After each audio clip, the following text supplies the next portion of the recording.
ভালো তো ভাই, আব্বা আম্মা সুস্থ আছে, ইনশাআল্লাহ সালাম দিবেন।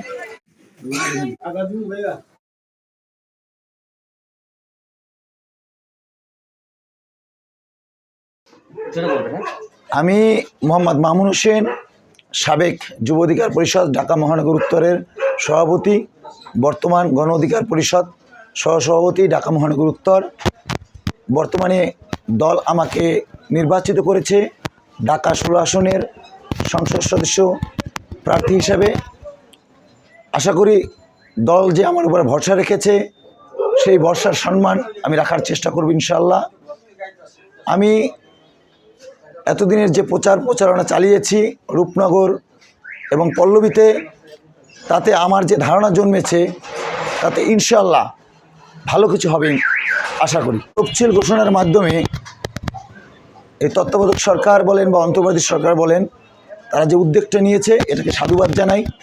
কারণ বাংলাদেশে একটি সুন্দর গণতন্ত্র প্রতিষ্ঠার তারা যে প্রয়াস বা চেষ্টা করেছে তাদেরকে জন্য অবশ্যই সাধুবাদ জানাতে হয়।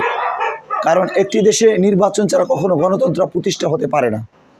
তাই তারা যে উদ্যোগ নিয়েছে খুব সুন্দর একটি উদ্যোগ নিয়েছে, কিন্তু হতাশ সেই তফসিল ঘোষণার পরের দিনই আমাদেরই এক সহযোদ্ধা হাদিকে আমরা গুলিবিদ্ধ অবস্থায় দেখতে পেয়েছি।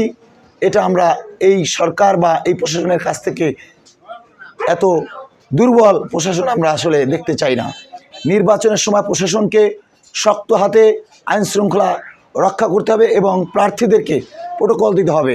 তাছাড়া তো এই যে প্রার্থীগুলো রয়েছে তাদের জীবন শঙ্কার মধ্যে দিন কাটাবে, তাদের প্রচারণায় সমস্যা হতে পারে। গণ অধিকার পরিষদ একটি তারুণ্য নির্ভর রাজনৈতিক দল।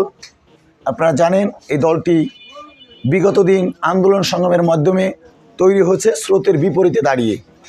স্বৈরাচারী ফ্যাসিস্ট শেখ হাসিনার আমলে যখন কোনো রাজনৈতিক দল কথা বলতে পারেনি রাজপথে, তখন কিন্তু এই গণ অধিকার পরিষদ সিনা টান করে রাজপথে কথা বলেছে।